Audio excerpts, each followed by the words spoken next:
Football বিশ্বকাপ মানেই নতুন ইতিহাস, নতুন স্মৃতি। আর তার শুরুটা হয় অফিসিয়াল ম্যাচ বল দিয়ে। এবার সেই ভূমিকায় ট্রায়োন্ডা। আয়োজক দেশ ও ফিফার তরফে সম্প্রতি উন্মোচিত এই বল ইতিমধ্যেই ফুটবল মহলে আলোচনার কেন্দ্রে।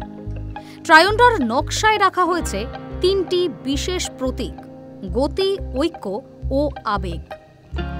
বলের বাইরের অংশে ব্যবহৃত বিশেষ তাপ প্রতিরোধী আবরণ নিশ্চিত করবে যে গরম কিংবা আর্দ্র আবহাওয়ায়ও খেলোয়াড়রা সমান স্বাচ্ছন্দ্যে খেলতে পারবেন। এর বিশেষ অ্যারোডাইনামিক ডিজাইন বলকে দেবে সঠিক গতি ও নির্ভুলতা, যা শট কিংবা পাস দুটোকেই করবে আরও নিখুঁত। বলটির অন্যতম আকর্ষণ এর পরিবেশ বান্ধব উপাদান। পুনর্ব্যবহারযোগ্য উপকরণ দিয়ে বানানো হয়েছে ট্রায়োন্ডা, যা সাস্টেইনেবল ডেভেলপমেন্টের প্রতীক। ফিফার পক্ষ থেকে জানানো হয়েছে, আধুনিক প্রযুক্তি ব্যবহারের পাশাপাশি পরিবেশের কথাও মাথায় রেখেই এই বল তৈরি করা হয়েছে। প্রযুক্তিগত দিক থেকে ট্রায়োন্ডার ভেতরে রয়েছে একটি বিশেষ সেন্সর ব্যবস্থা।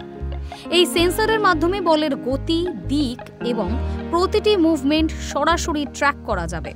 ফলে রেফারিদের সিদ্ধান্ত নেওয়া সহজ হবে, আর দর্শকদের জন্য যোগ হবে বাড়তি উত্তেজনা।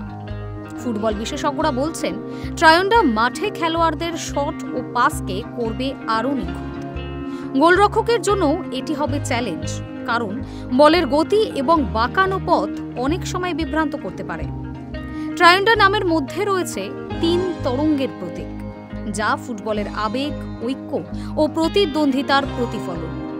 ফিফার মতে এই নামকরণ শুধু বলের প্রযুক্তি নয়, ফুটবলের চিরন্তন আবেগকেও তুলে ধরে। বিশ্বকাপ শুরু হতে এখনও কিছুটা সময় বাকি, তবে ট্রায়োন্ডার উন্মোচন ইতিমধ্যেই ভক্তদের মনে জাগিয়েছে বাড়তি কৌতূহল।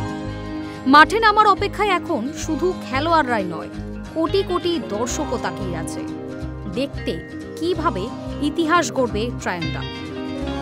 High news network.